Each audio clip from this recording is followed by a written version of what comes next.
আল্লাহ রাব্বুল আলামিনই প্রথম, আল্লাহ পাকই শেষ। আল্লাহ পাক প্রকাশ্য, আল্লাহ পাক গোপন। ওয়া হুয়া বিকুল্লি শাইইন আলিম। আল্লাহ পাক বলছেন তিনি প্রত্যেকটা বিষয় সম্পর্কে জ্ঞানী। সূরা হাদিদ আয়াত নাম্বার 3। তো আমরা বুঝতে পারছি যখন কোনো কিছু ছিল না তখন আল্লাহ রাব্বুল আলামিন ছিলেন, আবার যখন কিছু থাকবে না তখন আল্লাহ পাক থাকবেন। কুল্লু মান আলাইহা ফান ওয়া ইয়াবকা ওয়াজহু রাব্বিকা যুল জালালি ওয়াল ইকরাম। সমস্ত কিছু ফানা হয়ে যাবে, শুধুমাত্র আল্লাহ রাব্বুল আলামিনের সত্তা, জাত এটা বাকি থাকবে। তার মানে আল্লাহ পাকই শুরু, আল্লাহ পাকই শেষ। আল্লাহর কোনো শুরু নাই, আল্লাহর কোনো শেষ নাই। এখন কেউ যদি প্রশ্ন করে যে আল্লাহ সব কিছু সৃষ্টি করেছেন, তাহলে আল্লাহকে কে সৃষ্টি করলো? নাউজুবিল্লাহ। তো তখন আমরা বলবো যে যদি কেউ আল্লাহকে সৃষ্টি করতো তাহলে তো সেই সৃষ্টিকর্তা হয়ে যেত, তাই নয় কি? এইভাবে এক এক করে যদি আমরা পিছনের দিকে যেতে থাকি তাহলে একটা পর্যায়ে গিয়ে তো আমাদেরকে থামতে হবে। তো আমরা যেখানে গিয়ে থামছেন সেটাই হচ্ছে আল্লাহ রাব্বুল আলামিন। আল্লাহ পাকের আগে কিছুই ছিল না, বরং অতীত, বর্তমান, ভবিষ্যৎ এটা সময়ের মধ্যে আছে, যে সময়ের মধ্যে আমরা বাস করছি। আল্লাহ রাব্বুল আলামিনের কাছে এরকম অতীত, বর্তমান, ভবিষ্যৎ কিছু নাই। আল্লাহ রাব্বুল আলামিন একা ছিলেন, তখন কিছুই ছিল না। আবার যখন সব কিছু ধ্বংস হয়ে যাবে আল্লাহ পাক একাই থাকবেন, আর কিচ্ছু থাকবে না। এখন আল্লাহ পাক সর্বপ্রথম সৃষ্টি করলেন আরশে আজিম। কি সৃষ্টি করলেন? এবং আরশটা পানির উপরে ছিল। কিসের উপরে? পানির উপরে। এরপরে আল্লাহ রাব্বুল আলামিন সৃষ্টি করেছেন কলম। আল্লাহ পাকের কাছে লাউহে মাহফুজ আছে। লাউহে মাহফুজ মানে সুরক্ষিত একটা ফলক। এখানে আল্লাহ পাক কলমকে বললেন লিখো। কলম বলল যে মাযা আকতুব, আমি কি লিখবো হে আল্লাহ? আল্লাহ পাক বললেন কিয়ামত পর্যন্ত যা যা হবে, শেষ দিন পর্যন্ত যা কিছু ঘটবে লিখে ফেলো। কলম লিখে ফেলেছে কিয়ামত পর্যন্ত কি কি হবে। অতএব আপনার রিজিক নিয়ে এত টেনশন করার কোনো দরকার নেই। বিয়ে শাদী হচ্ছে না, এই জন্য কবরে গিয়ে মানত করার কোনো দরকার নেই। সময় মতো হবে ইনশাআল্লাহ। যখন রিজিক তাকদিরে লেখা আছে সময় মতো ইনশাল্লাহ হবেই। তাকদিরের বাইরে কিচ্ছু হবে না। তো আল্লাহ পাক তাকদির লিখে ফেললেন। এমনকি লাউহে মাহফুজে কোরআনও লিপিবদ্ধ আছে। সূরা বুরুজ পড়েন নাই? বাল হুয়া কুরআনুম মাজিদ ফি লাউহিম মাহফুজ। লাউহে মাহফুজ থেকে কোরআন মাজিদ নাজিল করা হয়েছে প্রথম আসমানে। এরপর প্রথম আসমান থেকে আস্তে আস্তে ধাপে ধাপে বিভিন্ন ঘটনার পালাক্রমে রাসূলুল্লাহ সাল্লাল্লাহু আলাইহি ওয়াসাল্লামের কলবের মধ্যে জিবরাইল আলাইহিস সালামের মারফতে ওহী করা হয়েছে। এই হলো কোরআন, যেটা নাজিল হতে সময় লেগেছে 23 বছর। তো লাউহে মাহফুজ আল্লাহ রাব্বুল আলামিন সব লিখে ফেললেন। এভাবে 6 দিন, আল্লাহ পাকের হিসেবে 6 দিন কত লম্বা আল্লাহ ভালো জানেন। 6 দিনে আল্লাহ রাব্বুল আলামিন এরপর সৃষ্টি করলেন পুরো মহাবিশ্ব। পুরো মহাবিশ্ব বলতে আমি শুধু পৃথিবীর সৌরজগৎ বোঝাচ্ছি না। এই মঙ্গল, বুধ, শনি, বৃহস্পতি এইটুক না, এরকম হাজার হাজার সৌরজগৎ মিলে একটা গ্যালাক্সি হয়, আর হাজারটা গ্যালাক্সি মিলে গিয়ে একটা আসমান হচ্ছে, মহাকাশের একটা ছায়াপথ আসমান হচ্ছে। তো এরকম 7টা আসমান বা 7টা মহাবিশ্ব আল্লাহ পাক সৃষ্টি করলেন মাত্র 6 দিনে। কয় দিনে? ফি সিত্তাতি আইয়াম, 6 দিন আল্লাহ পাক সৃষ্টি করলেন। এরপর আল্লাহ রাব্বুল আলামিন প্রত্যেক মহাকাশে তার যার যার কাজ সেটা দিলেন। যেখানে যেখানে মাখলুক সৃষ্টি করা আল্লাহ পাক করলেন। আল্লাহ রাব্বুল আলামিন মালায়েকা সৃষ্টি করলেন নূর দিয়ে। কি দিয়ে? আলো দিয়ে। আলোর মধ্য দিয়ে আল্লাহ রাব্বুল আলামিন ফেরেশতা সৃষ্টি করলেন। আল্লাহ পাক জিন সৃষ্টি করলেন। জিন কি দিয়ে? আগুন দিয়ে। একদম যেটা উত্তপ্ত আগুন, লাল আগুন, সেই আগুন দিয়ে আল্লাহ পাক জিন জাতিকে সৃষ্টি করলেন। সৃষ্টি করার পর আল্লাহ রাব্বুল আলামিন জিন জাতিকে পৃথিবীতে পাঠিয়েছেন। কোথায়? আর এখন মানুষ পৃথিবীতে যা করছে, জিন জাতীয় কিছুটা এরকমই কাজ করেছিল, বরং তার চেয়েও হয়তো বেশি করেছিল। পৃথিবীতে সে ফিতনার ফাসাদ সৃষ্টি করেছিল। এক পর্যায়ে আল্লাহ রাব্বুল আলামিন জিন জাতিকে ধ্বংস করে দিলেন। কিছু কিছু জিনকে আল্লাহ পাক অবশিষ্ট রাখলেন, যেগুলো পাহাড়ে, পর্বতে, বিভিন্ন জায়গায়, সমুদ্রে আশ্রয় নিল। পাহাড়ি এলাকাগুলোতে জিন থাকে, গভীর সমুদ্রে জিন থাকে, হ্যাঁ, জঙ্গলে জিন থাকে। এরকম কিছু জায়গা আছে, এগুলোর মধ্যে জিনরা থাকে। তো ওদেরকে ডিস্টার্ব করতে গেলে সমস্যা, আপনাকে ধরে ফেলবে। আর যদি প্রতিদিন সকাল সন্ধ্যার জিকির আজগার ঠিকঠাক মতো না করেন, কোরআন তেলাওয়াত ঠিকঠাক মতো না করেন, নামাজি না হন আর পবিত্র না থাকেন, তাহলে জিন ধরার সম্ভাবনা বেশি। আর আমার মনে হয় এখনকার যে মেয়েগুলো রাস্তাঘাটে ঘোরাফেরা করে, এদের বেশিরভাগই জিন ধরা। কারণ আছে, এমনি এমনি বলি নাই। এটা আপনাকে বুঝতে হলে আল্লাহ এবং তার রাসূলের চোখ দিয়ে দেখতে হবে তো। কারণ তাদের চাল চলন স্বাভাবিক না, কিছু একটা ওদের উপর ভর করেছে। ওই ভরটা করার কারণে তার চাল চলন আজকে এমন হয়ে গেছে। এবং বহু মেয়ের ঘটনা এমন শোনা যায় যে সরাসরি তারা জিন দ্বারা ইফেক্টেড হয়। দেখেন না, রুকিয়া করতে হয়, শরীয়ীভাবে রুকিয়া করতে হয়। তো খেয়াল রাখবেন, সকাল সন্ধ্যার জিকির আজগার ঠিক রাখবেন, কোরআন তেলাওয়াতটা ঠিক রাখবেন, নামাজি হবেন, পাক পবিত্র থাকবেন, জিন আপনাকে কোনো ক্ষতি করতে পারবেন না ইনশাআল্লাহ। জিনরা কিন্তু রাসূল সাল্লাল্লাহু আলাইহি ওয়াসাল্লামেরও ক্ষতি করার চেষ্টা করেছিল। আল্লাহর রাসূল সাল্লাল্লাহু আলাইহি ওয়াসাল্লাম ওটাকে ধরেছিলেন, ধরে মসজিদের খুঁটির সাথে বেঁধে রেখেছে। নামাজের মধ্যে জিন আমাদের নবীকে ডিস্টার্ব করেছিল, আল্লাহ রাসূল ওই জিনকে ধরেছেন, ধরে খুঁটির সাথে বেঁধে রেখেছেন। তারপরে তার মনে পড়ল সুলাইমান আলাইহিস সালামের কথা। সুলাইমান আলাইহিস সালাম বলেছিল আল্লাহকে, আল্লাহ আমাকে যে ক্ষমতা তুমি দিয়েছো, আমার পরে কাউকে এই ক্ষমতা আর দিও না। আর সুলাইমান আলাইহিস সালামকে আল্লাহ পাক জিন জাতিকে অনুগত করে দিয়েছিলেন। সুলাইমান আলাইহিস সালামের নির্দেশে জিন জাতি বিভিন্ন কাজ করত, এমনকি সমুদ্রের মধ্যে ডুবুরির কাজও করত, সমুদ্রের ভিতর থেকে রত্ন বের করে নিয়ে আসতো। এগুলো কিন্তু অলিক রূপকথা নয়, সত্য ঘটনা। তখন নবী সাল্লাল্লাহু আলাইহি ওয়াসাল্লাম বললেন যে আমার ভাই সুলাইমানের কথা আমার মনে পড়ে গেল, তাই আমি জিনটাকে ছেড়ে দিলাম। তো আল্লাহ পাক জিন জাতিকে সৃষ্টি করে এই পৃথিবীতে পাঠানোর পর তারা এরকম ফিতনা এবং ফাসাদ সৃষ্টি করার পরে আল্লাহ পাক ওদেরকে ধ্বংস করে দেন। দেওয়ার পরে আরও অনেক যুগ এবং অনেক শতাব্দী কেটে যায়। কত যুগ কত শতাব্দী আল্লাহ ভালো জানেন। অনেক লম্বা সময় পরে গিয়ে আল্লাহ রাব্বুল আলামিন ফেরেশতাদেরকে ডাকেন। কাদেরকে ডাকেন? তাদেরকে ডেকে বলেন, ওয়া ইয ক্বালা রাব্বুকা লিল মালায়েকা, স্মরণ করো নবী সেই সময়ের কথা যখন তোমার রব ফেরেশতাদেরকে ডাকলেন, ডেকে বললেন, ইন্নী জাইলুন ফিল আরদি খলিফা, হে ফেরেশতা মণ্ডলী, আমি পৃথিবীতে আমার খলিফা পাঠাতে চাই। কি পাঠাতে চাই ভাই? খলিফা। খলিফার দুটো অর্থ, একটা হচ্ছে ওই যে জিনরা যে চলে গেল, ওর স্থলাভিষিক্ত হয়ে আরেকটা জাতি, স্থলাভিষিক্ত হওয়া। আরেকটা ব্যাখ্যা হচ্ছে খলিফা শব্দের মানে হচ্ছে যে ব্যক্তি আল্লাহ পাকের বিধান অনুযায়ী পৃথিবীতে বিচার ফয়সালা করে, সে আল্লাহর খলিফা। আমি কি বুঝাতে পারছি? আল্লাহ পাক ফেরেশতাদেরকে বললেন, আমি পৃথিবীতে আমার খলিফা পাঠাতে চাই, প্রতিনিধি, এবং যে আল্লাহর বিধান দ্বারা বিচার ফয়সালা করে। তখন ফেরেশতারা বলছেন, ক্বালু, ফেরেশতারা বলছেন, আতাজআলু ফিহা মান ইউফসিদু ফিহা ওয়া ইয়াসফিকুদ দিমা, হে আল্লাহ, আপনি কি এমন কোন সৃষ্টিকে আবার পৃথিবীতে পাঠাতে চান যে পৃথিবীতে গিয়ে ফিতনা ফাসাদ সৃষ্টি করবে অথবা রক্তপাত ঘটাবে? ফেরেশতারা এই কথা কিভাবে বলতে পারলো? হ্যাঁ, জিন জাতির অভিজ্ঞতার আলোতে। ঠিক আছে? তখন আল্লাহ পাক বলছেন, ইন্নী আ'লামু মা লা তা'লামুন, দেখো আমি যা জানি তোমরা তা জানো না। মানে তারা ফিতনা ফাসাদ সৃষ্টি করতে পারে, কিন্তু আমার কিছু মুখলেস বান্দা থাকবে যারা এই পথে পা বাড়াবে না। আচ্ছা, এবার আল্লাহ রাব্বুল আলামিন আদম আলাইহিস সালামকে সৃষ্টি করলেন। আল্লাহ পাক নিজের হাত দিয়ে আদম আলাইহিস সালামকে সৃষ্টি করেছেন।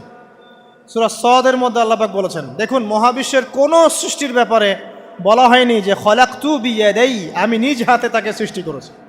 শুধুমাত্র আদম আলাইহিস সালাম, আমাদের পিতার ক্ষেত্রে বলা হয়েছে খলাকতু বিয়াদাই, আমি নিজ হাতে তাকে সৃষ্টি করেছি। কত সম্মান, কত ভালোবাসা, তাই না? এবার আল্লাহ রাব্বুল আলামিন আদম আলাইহিস সালামকে সমস্ত নাম শিক্ষা দিলেন। সমস্ত নাম মানে কি? ওয়াল্লামা আদামাল আসমাআ কুল্লাহা, আল্লাহ পাক বলছেন, এরপর আমি আদম আলাইহিস সালামকে মহাবিশ্বের যত জ্ঞান আছে সমস্ত নাম শিক্ষা দিয়ে দিলাম। সুবহানাল্লাহ। যেই জ্ঞান ফেরেশতাদেরও ছিল না, যেই জ্ঞান ইবলিসেরও ছিল না। ইবলিস কিন্তু অনেক জ্ঞানী ছিল, অনেক বড় আবেদ ছিল, সে দীর্ঘদিন আল্লাহর ইবাদত করেছে, কিন্তু এই জ্ঞান কিন্তু তারও ছিল না, ফেরেশতাদেরও ছিল না।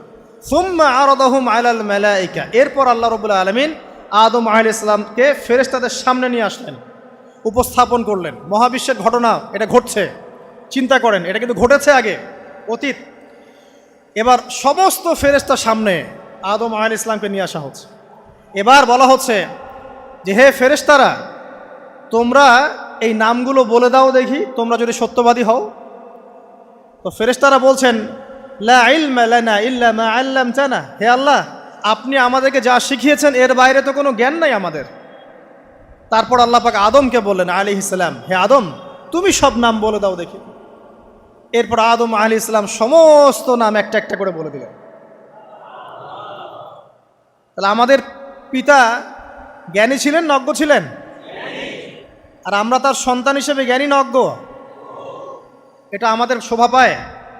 আমাদের পিতা ছিলেন মহাবিশ্বের সবচেয়ে জ্ঞানী সত্তা, আল্লাহ রাব্বুল আলামিন তাকে জ্ঞান শিক্ষা দিয়েছেন, সমস্ত জ্ঞান। তবে তার সমস্ত জ্ঞান আর এই মহাবিশ্বের সমস্ত জ্ঞান আল্লাহর জ্ঞানের তুলনায় কতটুকু জানেন? একটা সমুদ্রের মধ্য থেকে এক ফোঁটা পানি উঠালে যেমন হয়, পুরো মহাবিশ্বের জ্ঞান আল্লাহর জ্ঞানের সামনে এতটুকু। আল্লাহ পাকের জ্ঞান এত অসীম, পুরো মহাসাগরের মধ্য থেকে এক ফোঁটা পানি তুললে, ওই যে এক ফোঁটা পানি তুললেন, এটা মহাবিশ্বের জ্ঞান, আর বাকি সমস্ত পানি এটা আল্লাহ পাকের জ্ঞান। ঠিক দুনিয়ার জীবনের এক্সাম্পলটা এমনই। একটা সাগরের মধ্যে আঙ্গুল ডুবালে, আঙ্গুল উঠালে যতটুকু পানি আঙ্গুলে বেঁধে থাকে, এটা দুনিয়া। আর পুরো মহাসাগরটাই হচ্ছে কি? আখিরাত। নবীজি বলছেন সাল্লাল্লাহু আলাইহি ওয়াসাল্লাম, একটা মৃত গাধাকে দেখে বলছেন, সাহাবীরা, তোমরা কি কেউ এই গাধাটাকে 1 দিরহামের বিনিময়ে কিনবে? কান কাটা, মৃত, গলে আছে, এই গাধাটাকে কিনবা 1 দিরহাম দিয়ে? সাহাবীরা বলছেন, মাংনা দিলেও তো কিনবো না। ইয়া রাসূলুল্লাহ, যদি ফ্রিও কেউ দেয়, বিনামূল্যে দেয়, তাও তো নিব না। তখন নবী সাল্লাল্লাহু আলাইহি ওয়াসাল্লাম বলছেন, এটাই হচ্ছে আল্লাহর কাছে দুনিয়ার এক্সাম্পল। ওই মৃত গাধা তোমাদের কাছে যতটা না ইম্পর্টেন্ট, যতটুকু মূল্য রাখে, আল্লাহর কাছে এই দুনিয়া তার চেয়েও কম মূল্য রাখে। তো এই দুনিয়াতে তো সব ফয়সালা হবে না। আমরা তো হতাশ হয়ে যাই না যে দুনিয়াতে এমন কেন, এটা কেন, ওইটা কেন। দুনিয়া এটারই জায়গা। দুনিয়া সব কিছুর কনক্লুশনের জায়গা না, সব কিছুর পরিসমাপ্তির জায়গা হচ্ছে কিয়ামতের মাঠ। ওই দিন যে সফল সে সফল, যে ব্যর্থ সে ব্যর্থ। দুনিয়ার বাড়ি গাড়ি, স্ট্যাটাস, চাকরি বাকরি, ইজ্জত সম্মান, এটা সাফল্য ব্যর্থতার মানদণ্ড নয়, চূড়ান্ত মানদণ্ড নয়। চূড়ান্ত মানদণ্ড কি? ফামান যুহজিহা আনিন নার ওয়া উদখিলাল জান্নাহ ফাকাদ ফাজ, যাকে জাহান্নাম থেকে বাঁচানো হবে, জান্নাতে প্রবেশ করানো হবে, পুলসিরাত পার হতে পারবে, এই একমাত্র ব্যক্তি সফল। তো সাফল্যের সংজ্ঞাটা জেনে রাখবেন, তাহলে আপনি দুনিয়াতে হতাশ হবেন না ইনশাআল্লাহ তাআলা। এবার কি হলো, যখন আদম আলাইহিস সালাম সমস্ত নাম শিক্ষা দেওয়া সমস্ত নাম বলে দিলেন, এখানে নাম মানে কিন্তু খালি নাম নয়, জ্ঞান বলে দিলেন, তখন আল্লাহ রাব্বুল আলামিন ফেরেশতাদেরকে বললেন, তোমরা সবাই এখন আদমকে সিজদা করো। ওয়া ইয কুলনা লিল মালাইকাতি ইসজুদু লি আদম, আল্লাহ পাক এবার বলছেন, আমি সমস্ত মালায়েকাকে বললাম তোমরা আদমকে সিজদা করো। ফাসাজাদু, সবাই সিজদা করলো, ইল্লা ইবলিস, ইবলিস সিজদা করলো না। কেন করলে না? ইবলিসকে বলা হচ্ছে, ইয়া ইবলিস মা মানাকা আল্লা তাসজুদা ইয আমারতুক, তোমাকে কে নিষেধ করলো সিজদা করতে ওই আদমকে যাকে আমি আদেশ করেছি? কে নিষেধ করলো? তখন ইবলিস বলছে, খলাকতানি মিন নার ওয়া খলাকতাহু মিন তিন, আমাকে সৃষ্টি করেছেন আগুন দিয়ে আর আদমকে সৃষ্টি করেছেন মাটি দিয়ে, আমি কিভাবে তাকে সিজদা করতে পারি? ইবলিস বলতে চাইলো যে আপনি যে বলছেন আদমকে সিজদা করো, আদম তো মাটির তৈরি, আমি তো আগুনের তৈরি, তাহলে আপনি ভুল বলছেন। নাউজুবিল্লাহ। আগুন কেন মাটির সামনে নত হবে? মাটি আগুনের সামনে নত হওয়া উচিত। তার কেয়াস হচ্ছে এমন, কেয়াস মানে কি? তার এটা কি? হ্যাঁ, তার এটা যুক্তি, তার এটা যুক্তি এবং দর্শন যে আমি কেন তাকে সিজদা করব? আমি তো আগুনের তৈরি আর আদম হচ্ছে মাটির তৈরি। তো খলাকতাহু মিন নার ওয়া খলাকতানি মিন তিন, খলাকতানি মিন নার ওয়া খলাকতাহু মিন তিন, আমাকে সৃষ্টি করেছেন আগুন দিয়ে, আদমকে সৃষ্টি করেছেন মাটি দিয়ে। আবা ওয়াস্তাকবারা, আল্লাহ পাক বলছেন সে উদ্ধত হলো এবং অহংকার প্রদর্শন করলো। আর আল্লাহ পাক অনেক কিছু মাফ করে দেন, কিছু কিছু বিষয় আল্লাহ পাক মোটেই পছন্দ করেন। তার মধ্যে একটা হচ্ছে অহংকার, তার মধ্যে একটা হচ্ছে শিরক, তার মধ্যে একটা হচ্ছে অন্যের হক নষ্ট করা, তার মধ্যে একটা হচ্ছে আদম সন্তানকে হত্যা করা, তার মধ্যে একটা হচ্ছে বৃদ্ধ বয়সে ব্যভিচার করা, তার মধ্যে একটা হচ্ছে মুরতাদ হয়ে যাওয়া। ওই যে খ্রিস্টান হয়ে যাচ্ছেন না, খালি মরেন তারপর বুঝবেন, খালি মালাকুল মউত আসুক তারপর বুঝবেন।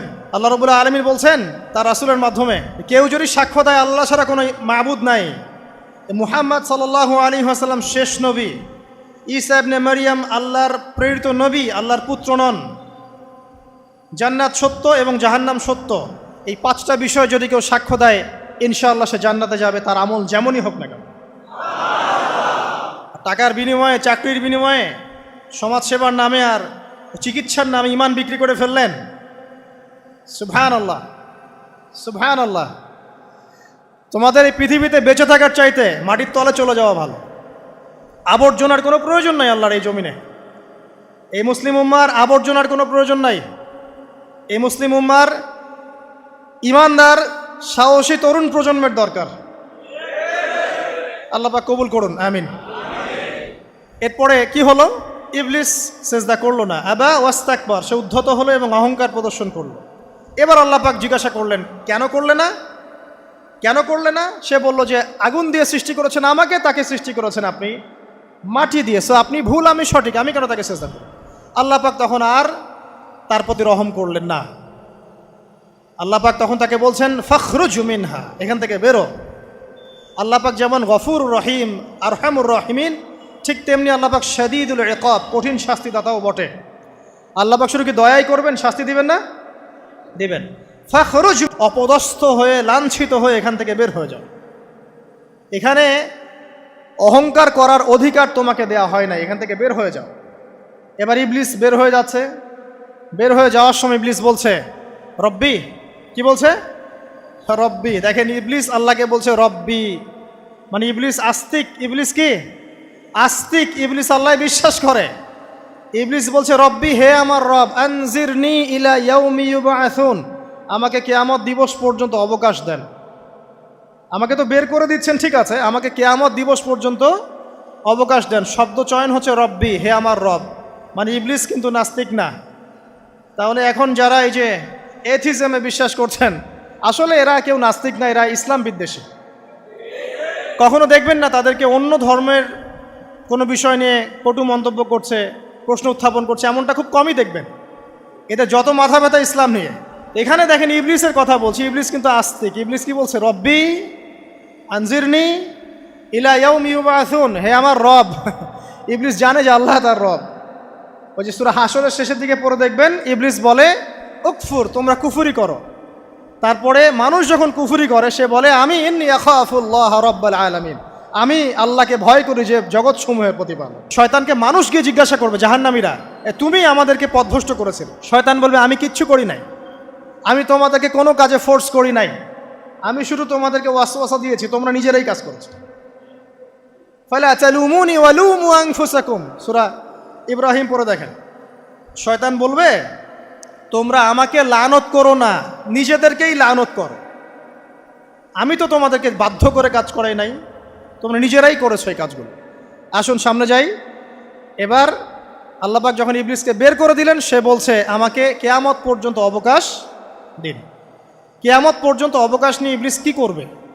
উত্তর, ইবলিস বলছে ফাবিমা আগওয়াইতানি, হে আল্লাহ, যে কারণে বা যে আদমের কারণে আপনি আমাকে এখান থেকে বের করে দিলেন, লাআকউদান্না লাহুম সিরাতাকাল মুস্তাকিম, আমি সে আদম সন্তানের সরল পথে ওত পেতে বসে থাকবো।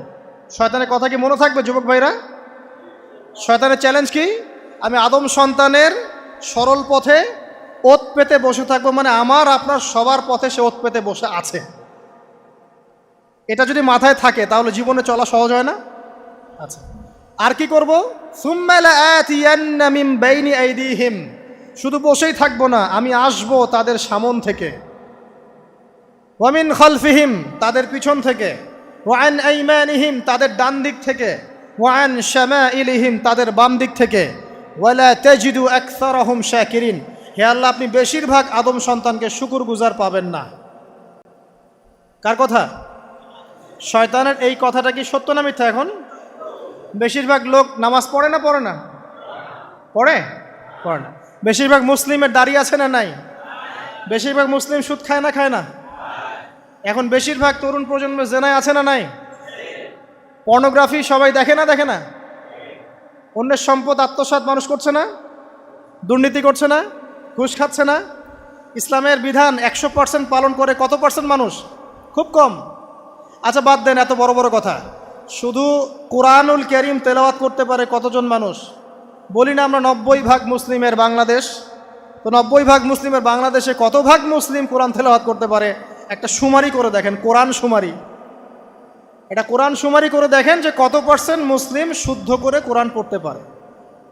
যারা পড়তে জানে তাদেরও পড়া যে কত ভুল আছে, আলেম ওলামার কাছে গেলে বুঝতে পারবেন। আর এই ভুলের কারণে যে অর্থ কত পরিবর্তন হচ্ছে আপনি তো জানেনই না।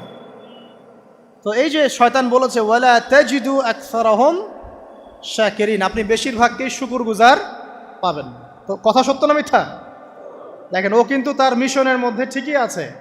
কথা যে সত্য তার প্রমাণ সহিহ বুখারীর একটা হাদিস, যেটা 4 বার এসেছে বুখারীর মধ্যে, যে আদম আলাইহিস সালামকে ডাকা হবে কিয়ামতের মাঠে, ডেকে বলা হবে তোমার সন্তানদের মধ্য থেকে জাহান্নামীদেরকে আলাদা করে দাও।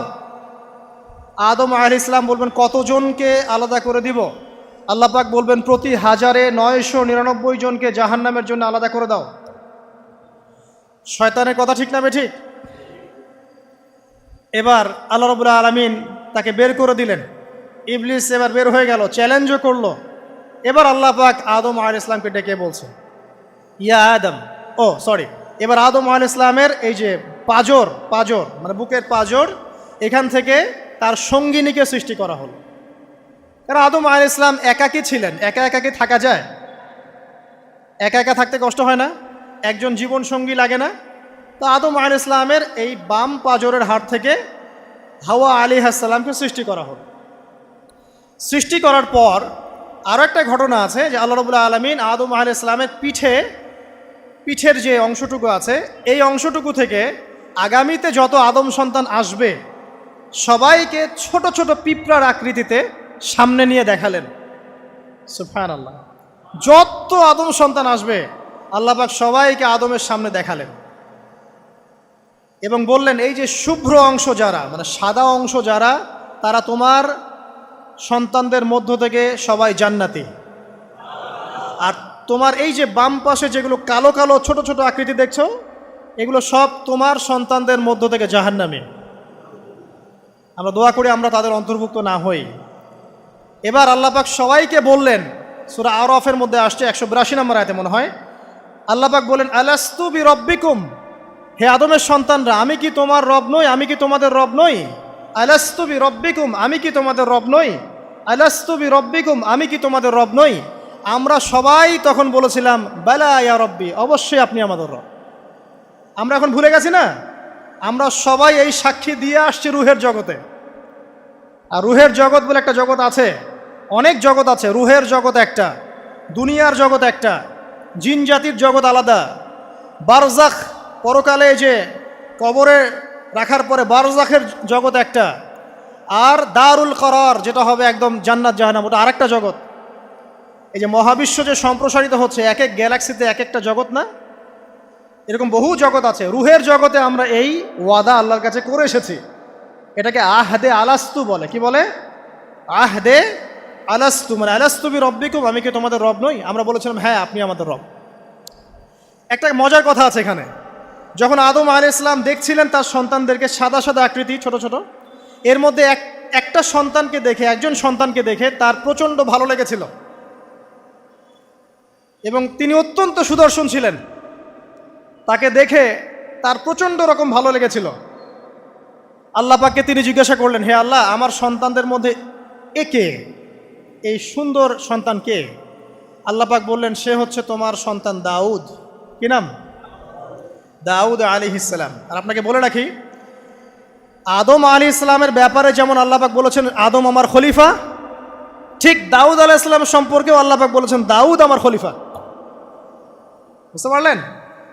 কোথায় আছে? সূরা সদ পড়ে দেখেন। ঠিক আদম আলাইহিস সালাম সম্পর্কে আল্লাহ পাক বলেছেন না যে আমি পৃথিবীতে খলিফা পাঠাচ্ছি, ঠিক দাউদ আলাইহিস সালাম সম্পর্কেও আল্লাহ পাক বলেছেন দাউদ আমার খলিফা। ইয়া দাউদ ইন্না জাআলনাকা খলিফাতান ফিল আরদ ফাহকুম বাইনান নাসি বিল হক ওয়া লা তাত্তাবিল হাওয়া। আয়াতটা পড়ে দেখবেন, ওইদিকে আমি পরে আসছি। তো ওই সন্তানকে দেখে তার এত ভালো লাগলো, আল্লাহর কাছে তিনি জিজ্ঞাসা করছেন, হে আল্লাহ, আমার এই সন্তানের হায়াত কত? আল্লাহ পাক বলছেন, তোমার এই সন্তানের হায়াত হচ্ছে 60 বছর। কত বছর? 60 বছর। আর আমাদের উম্মতে মুহাম্মাদের কিন্তু গড় আয়ু এরকম 60-65, এর বেশি না গড় আয়ু। তখন আদম আলাইহিস সালাম বলেন, আল্লাহ আমার হায়াত থেকে তাকে 40 বছর দিয়ে দাও। আমার হায়াত থেকে তাকে 40 বছর দিয়ে দাও। আল্লাহ পাক তাকে 40 বছর দিয়ে দিলেন। তাই আদম আলাইহিস সালামের 1000 বছর হায়াত হয়ে গেল 960 বছর, আর দাউদ আলাইহিস সালামের 40 বছর হায়াত হয়ে গেল 100 বছর। এখন আসেন এই জায়গায় যে আদম আলাইহিস সালাম এবং দাউদ আলাইহিস সালাম দুইজনকে আল্লাহ পাক কি বলেছেন? খলিফা। খলিফা কে? খলিফা কাকে বলে? এটা একটু শুনে নি ছোট্ট করে। সূরা সদ পড়বেন 24 কি 26 নম্বর আয়াত। আল্লাহ পাক বলছেন, ইয়া দাউদ, হে দাউদ, খলিফার কাজ কি এটা শোনেন। হে দাউদ, ইন্না জাআলনাকা খলিফাতান ফিল আরদ, নিশ্চয়ই আমি আল্লাহ তোমাকে পৃথিবীতে খলিফা করেছি। কি করেছি? খলিফা করেছি। তোমার কাজ কি?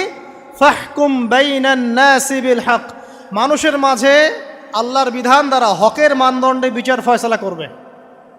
তাহলে আল্লাহর খলিফার দায়িত্ব কি? আল্লাহর বিধান দ্বারা বিচার ফয়সালা করা। ওয়ালা তাত্তাবিল হাওয়া, তুমি নিজের প্রবৃত্তির অনুসরণ করবে না। ফায়ুদিল্লাকা আন সাবিলিল্লাহ, তাহলে তোমাকে এটা সরল পথ থেকে বিচ্যুত করে দেবে। ইন্নাল্লাযীনা ইউদিল্লুনা আন সাবিলিল্লাহ, নিশ্চয় যারা আল্লাহর পথ থেকে বিচ্যুত হয়ে যায়, লাহুম আযাবুন শাদীদ, তাদের জন্য কঠিন শাস্তি আছে। বিমা নাসু ইয়াউমাল হিসাব, এই কারণে যে তারা হিসাবের দিনটা ভুলে গেছে। এই আয়াত থেকে খলিফার ফাংশন বুঝতে পারলেন? খলিফার ফাংশন কি? আপনি যা ইচ্ছা তাই ফয়সালা করবেন, নিজের মন গড়া যা ইচ্ছা রচনা করবেন। ফাহকুম বাইনান নাসি বিল হক, মানুষের মধ্যে হকের মানদণ্ডে বিচার ফয়সালা করো। হকটা কি জিনিস? আমার দর্শন হক, আমার ফিলোসফি হক, আমার যুক্তি, আমার বিজ্ঞান, এগুলোই হকের মানদণ্ড। হকের মানদণ্ড কি? কোথায় উত্তর আছে? কোরআনেই উত্তর আছে। কোন সূরা? সূরা কাহফ। কত নম্বর আয়াত? আয়াত নম্বর 29। আল্লাহ পাক বলছেন, ওয়াকুলিল হাক্কু মির রাব্বিকুম, হক সেটাই যা তোমার রবের পক্ষ থেকে নাজিল হয়। কথা কি ক্লিয়ার? হক কি জিনিস? যা তোমার রবের পক্ষ থেকে নাজিল হয়। ফামান শাআ ফালইউমিন, যার ইচ্ছা হয় সে স্বীকার করুক। ওয়ামান শাআ ফালইয়াকফুর, যার ইচ্ছা হয় সে অস্বীকার করুক। ইন্না আ'তাদনা লিযালিমিনা নারান, অস্বীকারী জালেমদের জন্য আমি আগুন প্রস্তুত করে রেখেছি। তো এখানে আপনি হকের সংজ্ঞা পেলেন এবং হকের মানদণ্ডে বিচার ফয়সালা করলে পরে খলিফা হয়। যদি আল্লাহ পাকের হকের মানদণ্ডে কেউ ফয়সালা না করে, সে আল্লাহর খলিফা নয়, সে শয়তানের খলিফা। কথা কি ক্লিয়ার? আচ্ছা, এখন যদি আপনি বাধ্য হন কোনো ক্ষেত্রে সেটা আলাদা বিষয়, বাধ্য হয়েছেন সেটা আলাদা বিষয়, কিন্তু আকীদা স্পষ্ট থাকতে হবে যে আল্লাহ রাব্বুল আলামিনের বিধান চূড়ান্ত, এর উপর কোনো বিধান নাই। এখন আপনি আদম এবং দাউদ আলাইহিস সালামের মধ্যে একটা সম্পর্ক বুঝতে পারলেন। এবার আল্লাহ পাক আদম আলাইহিস সালামকে ডাকলেন, ডেকে বলছেন, আদম এবং হাওয়া, তোমরা দুজন উসকুন আনতা ওয়া যাওজুকাল জান্নাহ, এবার তুমি আর তোমার স্ত্রী হাওয়া তোমরা জান্নাতে থাকো। ফাকুলা মিনহা রাগাদান হাইথু শি'তুমা, জান্নাতের যেখান থেকে ইচ্ছা তোমরা ফল খাও বা যা ইচ্ছা তাই করো, সব কিছু উন্মুক্ত তোমাদের জন্য জান্নাতে। একটা বিষয়, ওয়ালা তাকরাবা হাযিহিশ শাজারা, এই যে গাছটা দেখছো এই গাছের কাছেও যাবে না। এখানে শব্দ এমন না যে গাছের ফল খাবে না, শব্দ হচ্ছে এমন গাছের কাছেও যাবে না। যেমন ওয়ালা তাকরাবু জিনা, জেনা করবে না আল্লাহ পাক বলেননি, বলেছেন জেনার কাছেও যাবে না। ওয়ালা তাকরাবু মাল আল ইয়াতিম, ইয়াতিমের মাল খাবে না আল্লাহ পাক বলেন নাই, আল্লাহ বলছেন ইয়াতিমের মালের কাছেও যেও না। আমি কি বুঝাতে পারছি? এই গাছের কাছেও যেও না। এবার জান্নাতে তারা থাকতে লাগলেন। এবার ইবলিস তো আর হাল ছেড়ে দেয় নাই, সে কি বলেছিল? ডান বাম সামন পিছন সব দিক থেকে আসবে। সে এসে ওয়াসওয়াসা দেয়। কি ওয়াসওয়াসা দেয়? হে আদম, হাল আদুল্লুকা, আমি কি তোমাকে বলে দিব, আলা শাজারাতিল খুলদ ওয়া মুলকিন লা ইয়াবলা, হে আদম আমি কি তোমাকে বলে দিব এমন একটা গাছের কথা, যেই গাছের ফল খেলে পরে তুমি চিরস্থায়ী জীবন লাভ করবে, কোনো দিন মারা যাবে না। এই চিরস্থায়িত্বের টোপ দিচ্ছে কে?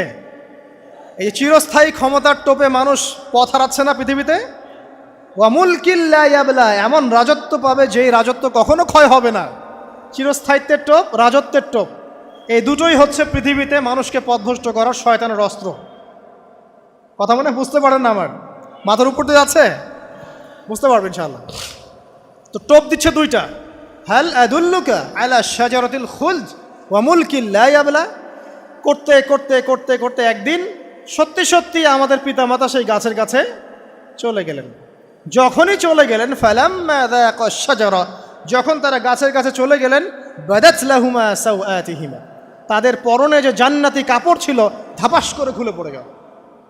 ইন্না লিল্লাহি ওয়া ইন্না ইলাইহি রাজিউন। আমাদের পিতামাতাকে পুরো মহাবিশ্বে ফেরেশতাদের সামনে জান্নাতে নগ্ন করে দিল ইবলিস। আমি মনে বুঝাতে ব্যর্থ হচ্ছে। আমাদের পিতামাতাকে জান্নাতে ফেরেশতাদের সামনে, সবার সামনে নগ্ন করে কাপড় খুলে ফেললো কে? ইবলিস। তো এখন যে কাপড় খোলার সংস্কৃতি চলছে, কারা এরা? ওরা জিন শয়তান, এগুলো মানুষ শয়তান। শয়তান দুই প্রকার, মিনাল জিন্নাতি ওয়ান নাস, জিন শয়তান আর মানুষ শয়তান। ওই জিন শয়তান এদেরকে ওয়াসওয়াসা দিয়ে দিয়ে নগ্ন করেছে। এরা এখন নগ্নতার আন্দোলন শুরু করেছে, এবং আমি জানি কয়দিন পর এটা বিকিনি পরেও ঘুরবে। অবাক হচ্ছেন? কিয়ামতের আলামতের মধ্যে অন্যতম হচ্ছে মানুষ রাস্তার ধারে ধারে জেনা করবে, রাস্তার মনে মনে জেনা হবে। তখনকার সবচেয়ে ভালো মানুষ হবে সেই ব্যক্তি যে গিয়ে বলবে যে বাবা তোমরা জেনা করছো করছো, এই দেয়ালের পিছনে গিয়ে করতে পারলা না। সে হবে সবচেয়ে ভালো মানুষ। তো এই যে কাপড় খোলার সংস্কৃতি শুরু হয়েছে, এটা কার সংস্কৃতি? বাদাত লাহুমা সাওআতিহিমা। আল্লাহ পাক আরো বলছেন, ইয়া বানি আদম, হে আদম সন্তান, লা ইয়াফতিনান্নাকুমুশ শাইতান, শয়তান যেন তোমাদেরকে ফিতনায় ফেলতে না পারে। কামা আখরাজা আবাওয়াইকুম মিনাল জান্নাহ, ঠিক যেভাবে শয়তান তোমাদের পিতা মাতাকে জান্নাত থেকে বের করে দিয়েছিল। আর কি করেছিল? কামা আখরাজা আবাওয়াইকুম মিনাল জান্নাহ ইয়ানজিউ আনহুমা লিবাসাহুমা, শয়তান তোমাদের পিতা মাতার লেবাস পোশাক খুলে ফেলেছিল। ঠিক এভাবেই যেন পৃথিবীতে শয়তান তোমাদেরকে ফিতনায় ফেলতে না পারে, আল্লাহ পাক সতর্ক করছেন। এখন কি বুঝতে পারছেন? এই নগ্নতার যে ছয় লাভ, নগ্নতা, অশ্লীলতা, পর্নোগ্রাফি, বেহাপনা, ফ্রি মিক্সিং, নারীদেরকে নগ্ন করে রাস্তায় বের করে নিয়ে আসা, এগুলো কার এজেন্ডা? শয়তানের এজেন্ডা। এর উপর কোনো কথা নাই, কারণ কোরআনের উপর কোনো সত্য নাই। এগুলোর উপরে কোনো কথা হবে না, বিকজ কোরআনের উপর কোনো সত্য নাই। আছে? নাই। কোরআনে আল্লাহ পাক বলেছেন যে শয়তান ফিতনায় ফেলেছিল, ইয়ানজিউ আনহুমা লিবাসাহুমা, শয়তান তোমাদের পিতামাতার লেবাস খুলে ফেলে দিয়েছিল। ওয়া তাফিকা ইয়াখতিফানি আলাইহিমা মিন ওয়ারাকিল জান্নাহ, তখন আমাদের পিতামাতা জান্নাতের গাছের যে এই যে পাতাগুলো আছে এগুলো ছিঁড়ে ছিঁড়ে লজ্জাস্থান ঢাকতে লাগলেন। ইন্না লিল্লাহ। আমাদের পিতামাতার কি দুর্দশা হয়েছিল, আমাদের পিতামাতার কি দুর্দশা, কি লজ্জা হয়েছিল তখন। চিন্তা করে দেখেন, শয়তান কাপড় খুলে ফেলে দিয়েছে। আর আমাদের পিতামাতা, আমাদের মা, আমাদের বাবা জান্নাতের এই যে পাতাগুলো ছিঁড়ে ছিঁড়ে গায়ের লজ্জাস্থান ঢাকা শুরু করেছেন। কি পরিমাণ লজ্জা চিন্তা করেন। আপনাকে যদি এখানে কেউ নগ্ন করে ফেলে এবং আপনি যদি না চান বিষয়টা, সবাই জোর করে আপনার কাপড় খুলে ফেলে, আপনার কেমন লাগবে? কেমন লাগবে? এই ঘটনা ঘটেছে মহাবিশ্বে, শয়তান ঘটিয়েছে। এরপর আল্লাহ পাক ডাকলেন, ডেকে বলছেন, ইয়া আদম, হে আদম, আলাম আনহাকুমা আন তিলকুমা শাজারা, হে আদম আমি কি তোমাদেরকে দুজনকে নিষেধ করি নাই যে গাছের কাছে যাবে না? আমি কি তোমাদের দুইজনকে নিষেধ করি নাই যে তোমরা গাছের কাছে যাবে না? তখন আদম আলাইহিস সালাম বুঝতে পারলেন যে তারা একটা বড় ভুল করে ফেলেছে। তারপর আল্লাহ রাব্বুল আলামিন দয়া পরবশ হয়ে আদম এবং হাওয়া আলাইহিস সালামকে কালিমা শিক্ষা দিলেন, তওবার কালিমা, যেই কালিমা দিয়ে তারা তওবা করতে পারেন। সেই কালিমা হচ্ছে রব্বানা যালামনা আনফুসানা ওয়া ইল্লাম তাগফির লানা ওয়া তারহামনা লানাকুনান্না মিনাল খাসিরিন। এই দোয়া শিখে নিয়ে আদম এবং হাওয়া আলাইহিস সালাম তওবা করলেন। আল্লাহ পাক তাদের তওবা কবুল করে মাফ করে দিলেন। কিন্তু জান্নাতে আর থাকা হলো না। আল্লাহ পাক বললেন, কুল নাহবিতু মিনহা জামিআ, এবার তোমরা সবাই মিলে এখন পৃথিবীতে নেমে যাও। আল্লাহ মাফ করে দিলেন, কিন্তু তোমরা এখন পৃথিবীতে নেমে যাও, জান্নাতে আর থাকা হবে না। খেয়াল করে দেখেন, ইবলিসও আল্লাহর আদেশ মানে নাই। আল্লাহ বলেছেন সেজদা করো, ইবলিস কিন্তু করে নাই। আবার আমাদের পিতা আদম আলাইহিস সালামকে আল্লাহ পাক বলেছেন গাছের কাছে যেও না, তারা চলে গেছেন। দুটোই কি অবাধ্যতা নয়? তাহলে ইবলিসকে চিরস্থায়ী জাহান্নামী করা হলো, আদম সন্তানকে কেন করা হলো না? উত্তর, আদম সন্তান আদম আলাইহিস সালাম তওবা করে ফিরে এসেছে, ইবলিস আসে নাই। তাই আমাদের দ্বারা পদে পদে ভুল হবেই, তওবা করে ফিরে আসলেই গুনাহ মাফ ইনশাআল্লাহ। আর যদি ইবলিসের মতো গুনার উপর গুনাহ করতেই থাকেন আর বলেন যে আমি ঠিক কাজ করছি, তাহলে ইনশাআল্লাহ ওই যে জাহান্নাম অপেক্ষা করছে। ইবলিসকে আল্লাহ পাক বললেন যে তুমি এবং তোমার অনুসারী যারাই থাকবে সবাইকে দিয়ে লাআমলাআন্না জাহান্নামা মিনকুম আজমাইন, তোমাদের সবাইকে দিয়ে আমি জাহান্নাম পরিপূর্ণ করব। নাউযুবিল্লাহ। এবার সবাই পৃথিবীতে নেমে আসলো। পৃথিবীতে এসেই কি আল্লাহ পাক ছেড়ে দিলেন? না। আল্লাহ রাব্বুল আলামিন বলছেন কুল নাহবিতু মিনহা জামিআ, তোমরা পৃথিবীতে নেমে যাও। ফাইম্মা ইয়াতিয়ান্নাকুম মিন্নি হুদান, দুনিয়াতে যাচ্ছ যাও, তবে মনে রেখো যে আমার পক্ষ থেকে তোমাদের কাছে হেদায়েতের বাণী আসবে। আমার পক্ষ থেকে তোমাদের কাছে হেদায়েতের বাণী আসবে। ফামান তাবিআ হুদায়া ফালা খাউফুন আলাইহিম ওয়ালা হুম ইয়াহজানুন, যারা আমার হেদায়েতের বাণীগুলো মেনে চলবে তাদের কোনো ভয় নাই, কোনো দুশ্চিন্তাও নাই। ওয়াল্লাযীনা কাফারু ওয়া কাযযাবু বিআয়াতিনা, কিন্তু যারা আমার আয়াতকে কুফরি করবে, মিথ্যা প্রতিপন্ন করবে, ফাউলাইকা আসহাবুন নার, তারা হবে জাহান্নামের অধিবাসী। হুম ফিহা খালিদুন, তারা সেখানে চিরস্থায়ী হবে। এই সহজ সরল জীবন দর্শন দিয়ে আল্লাহ পাক পৃথিবীতে পাঠিয়ে দিলেন। এবার শুরু হলো পৃথিবীতে পথ চলা। পৃথিবীতে পথ চলার ক্ষেত্রে অনেক কিছু সৃষ্টি করতে হলো, আবিষ্কার, কৃষিকাজ, এটা ওটা সব কিছু।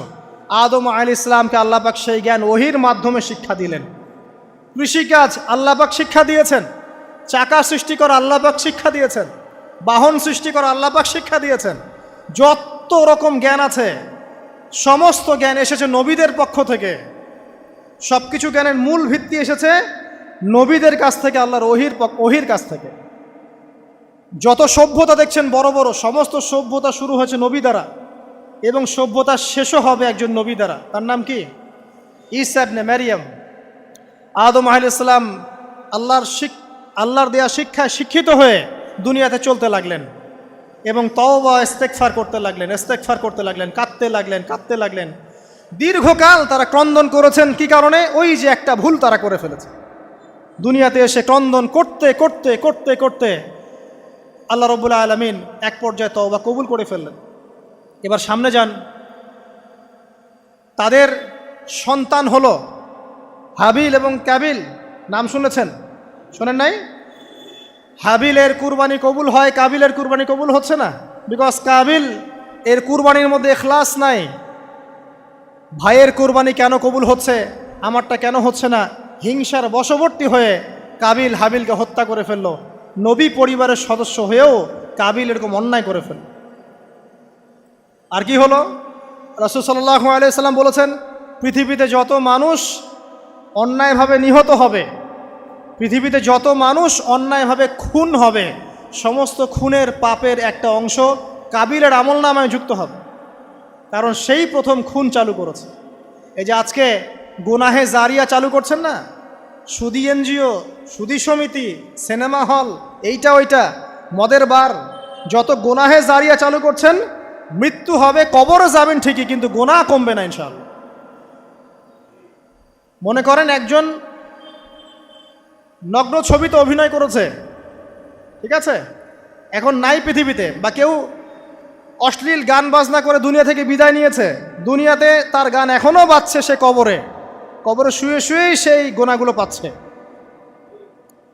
ঠিক আপনি যদি এখন ভালো কোনো কাজ করেন, দিনই কোনো ভালো কাজ করেন, মসজিদ হোক, মাদ্রাসা হোক, ইয়েতিমখানা হোক, বিধবাদের কোনো প্রকল্প হোক, বৃদ্ধাশ্রম হোক, মানবতার কোনো কল্যাণমূলক কাজ হোক, মৃত্যুর পরেও ইনশাল্লাহ আপনি নেকি পেতে থাকবেন। সদকায়ে জারিয়া আর গুনাহে জারিয়া ভালো করে বুঝবেন। একটা গুনাহ করে মাফ নেওয়া আলাদা বিষয়, আর গুনাহ চলতে থাকাটা আর একটা বিষয়। আল্লাহ আমাদেরকে হেফাজত করুন, আমিন। নবী পরিবার এগিয়ে গেল এবং তাদের সময়ে তারা শুধু ক্রন্দন করেছেন, ইবাদত করেছেন, আল্লাহর কাছে ইস্তেগফার করেছেন এবং ওই যে জান্নাতে ফিরে যাওয়ার জন্য তারা আপ্রাণ চেষ্টা করেছে।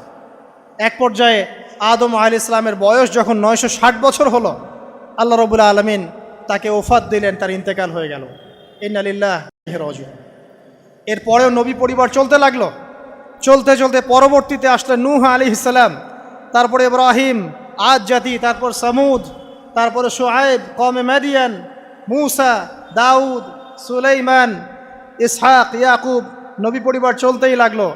এক পর্যায়ে ঈসা আলাইহিস সালামের পরে মুহাম্মদ সাল্লাল্লাহু আলাইহি ওয়াসাল্লামের মধ্য দিয়ে নবীদের সিলসিলা আল্লাহ পাক শেষ করে দিলেন। এভাবেই সভ্যতা এগিয়ে গেছে, এভাবেই আমাদের পিতামাতার হাত ধরে জ্ঞান পৃথিবীতে এসেছে। এবং ওই যে শয়তানের মিথ্যা প্রলোভন, প্রতারণা, এর ফলশ্রুতিতে ওই যে আমাদের পিতামাতার গা থেকে কাপড় খুলে পড়ল, আল্লাহ পাক রাগান্বিত হয়ে সবাইকে দুনিয়াতে নামিয়ে দিলেন, ইবলিসকে চিরস্থায়ী জাহান্নামী ঘোষণা করলেন। কিন্তু আমাদের পিতামাতার ক্রন্দন, তওবা, ইস্তেগফার, আমলের বদৌলতে, আল্লাহর রহমতে আল্লাহ পাক পিতামাতাকে মাফ করে দিলেন, আলহামদুলিল্লাহ। এভাবেই মানব জাতি এগিয়ে যাচ্ছে। আজকে আমরা এই পর্যায়ে পর্যন্ত এসেছি। আদম আলাইহিস সালামের এই সংক্ষিপ্ত জীবনী থেকে আমরা কি শিখলাম? আমরা শিখলাম যে আল্লাহ রাব্বুল আলামিন অনেক ভালোবেসে, অনেক মহব্বত করে, মমতা দিয়ে, মায়া দিয়ে নিজের হাতে আমাদের পিতাকে সৃষ্টি করেছে। এক। দুই, আমাদের পিতাকে আল্লাহ রাব্বুল আলামিন তার পক্ষ থেকে জ্ঞান শিক্ষা দিয়েছেন। এই কারণে আদম সন্তানরা জন্ম থেকেই দেখবেন কিছু না কিছু জ্ঞানে জ্ঞানী হয়েই থাকে। জ্ঞান আপনার ডিএনএর মধ্যে থাকেই। আল্লাহ রাব্বুল আলামিন আদম আলাইহিস সালামের মধ্যে রূহ ফুঁকে দিয়েছেন। আল্লাহ রাব্বুল আলামিন আদম আলাইহিস সালামকে জান্নাতে রেখেছেন। আল্লাহ রাব্বুল আলামিন গাছের কাছে যাওয়ার পরেও তওবা ইস্তেগফারের মধ্য দিয়ে তাকে মাফও করে দিয়েছেন। আল্লাহ রাব্বুল আলামিন আদম এবং হাওয়া আলাইহিস সালামের মধ্য দিয়ে এই পৃথিবীতে মানব জাতির সিলসিলা অব্যাহত রেখেছেন। এবং কিয়ামত পর্যন্ত যত আদম সন্তান আসবে তাদের জন্য আল্লাহ পাক তার পক্ষ থেকে হেদায়েত প্রেরণ করেছেন। এক যুগে তাওরাত এসেছে, কখনো জাবুর, কখনো ইনজিল, কখনো কোরআন। সর্বশেষ টেস্টামেন্ট হিসেবে কোরআন এসেছে। এখন যদি এই ওয়াহির বাণী, কোরআন এবং এর ব্যাখ্যা হাদিস আমরা মেনে চলি, ইনশাআল্লাহ তাআলা আমরা আবার সেই জান্নাতে ফিরে যাব যেখান থেকে আমাদেরকে নামিয়ে দেওয়া হয়েছে।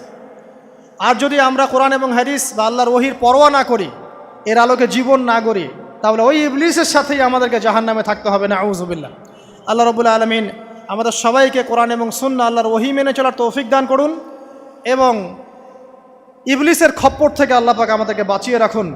ইবলিসের যত এজেন্ট আছে, ওদের যে দুরভিসন্ধি, ষড়যন্ত্র এবং শয়তানি ফাঁদ, এগুলো থেকে আল্লাহ পাক আমাদেরকে, আমাদের মা বোনদেরকে, আমাদের পরিবারের সদস্যদেরকে, আমাদের সমাজকে, রাষ্ট্রকে আল্লাহ পাক হেফাজত করুন, বাঁচিয়ে রাখুন, আমিন।